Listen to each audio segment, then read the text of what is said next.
سامسون ستایید، امیدوارم حالتون عالی باشه. خوش اومدی به این ویدیو. من آیدینم و توی ویدیو قراره که با هم دیگه ببینیم در حال حاضر 10 تا از بهترین رئیس جمهورهای دنیا با توجه به عملکردشون، نظر بر رتبه‌بندی سایت‌های مختلف، وضعیت کشورشون و میزان رضایت مردم این رئیس جمهورها چه کسانی هستن.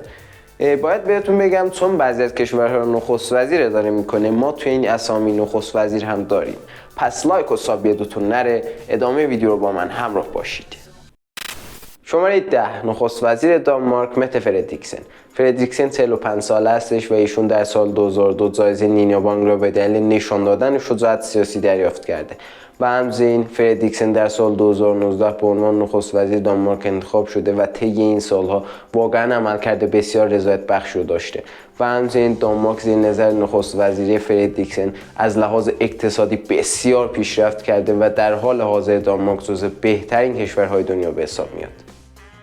بعدی شماره 9 رئیس جمهور کشور فرانسه امانوئل مکرون.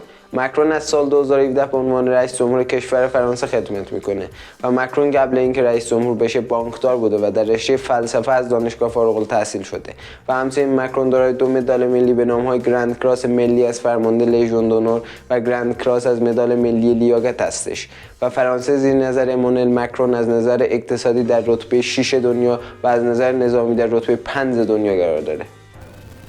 شماره 8 رئیس جمهور کشور اوکراین ولادیمیر زلنسکی. زلنسکی در ابتدا بازیگر بود اما در سال 2019 با پیروزی در انتخابات به عنوان رئیس جمهور کشور اوکراین انتخاب شده. زلنسکی در هنگام مبارزه با پوتین و روسیه هیچ وقت تسلیم نشد و این کار او باعث شد که او به عنوان نماد مقاومت اوکراین توصیف بشه و همچنین زلنسکی از سوی تایم به عنوان شخص سال 2022 انتخاب شد و نظرسنجی‌های اوکراینی او را به عنوان بهترین رئیس جمهور تاریخ اوکراین رتبه بندی می‌کنند. شماره 7 رئیس جمهور کشور پاکستان عارف علوی.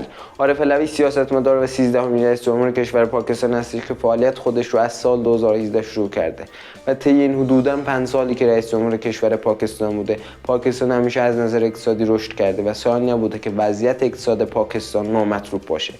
و همچنین پاکستان زیر نظر عارف علوی طبق رتبه بندی برترین قدرت‌های نظامی صعود 2 پله‌ای داشته و به رتبه 7 جهان رسیده و اینو باید اضافه کنم که عارف علوی در بین پاکستانی‌ها از محبوبیت خوبی هم برخورداره. نفر بعدی شماره 6 رئیس جمهور کشور ترکیه رجب اردوغان. اردوغان از سال 2014 رئیس جمهور ترکیه هستش و در طول این مدت ترکیه رشد اقتصادی بی‌سابقه‌ای رو تجربه کرده. همچنین اردوغان با اصلاحات موثری که در قانون اساسی ترکیه انجام داده موجب پیشرفت بسیار این کشور در زمینه سیاسی و فرهنگی شده و اردوغان و کادرش با تلاش‌هایی که انجام دادن تونستن ترکیه رو از نظر اقتصادی و نظامی بین 20 کشور برتر دنیا قرار بدن. همچنین اردوغان در بین ترک‌ها بسیار محبوبه و در حال حاضر یکی از بهترین رئیس جمهورهای تاریخ ترکیه هستش.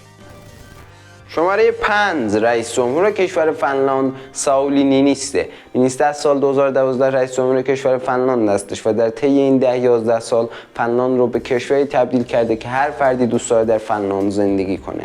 همچنین نینیسته با گواهی که در فنلاند وضع کرده سبک زندگی و فرهنگ مردم فنلاند زبان زد دنیا شده و مردم فنلاند از نینیسته رضایت کامل دارن و این دلیل ریاست طولانی مدت نینیسته بوده و در حال حاضر اقتصاد فنلاند همسط با دیگر کشورهای غربی هستش.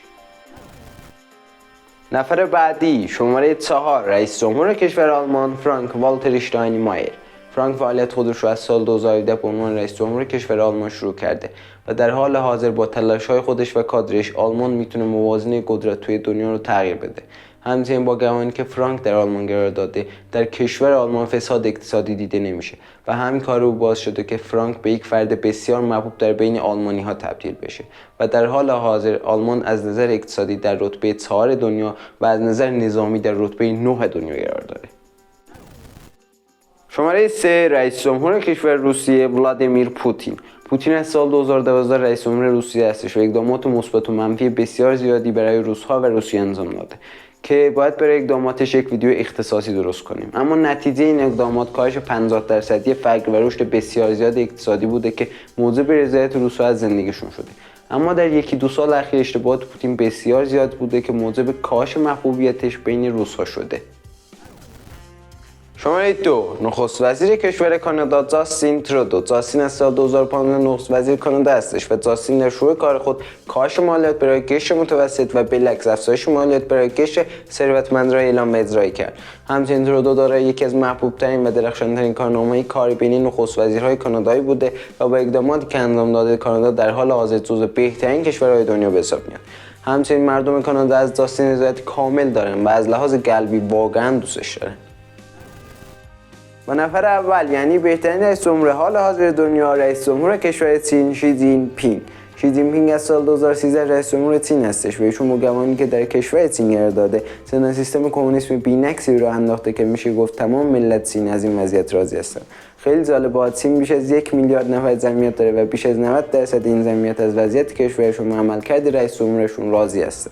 خب این رضایت و تلاش‌های شی جین پینگ و کادرش باعث شده که چین از نظر اقتصادی در رتبه دوم دنیا و از نظر نظامی در رتبه سوم دنیا قرار بگیره. همچنین در حال حاضر چین در هر جبهه‌ای جزو بهترین کشورهای دنیا به حساب میاد. خب دوستان، به پایان این ویدیو رسیدیم. امیدوارم از ویدیو لذت برده باشید و اطلاعاتی هم به اطلاعاتتون اضافه شده باشه.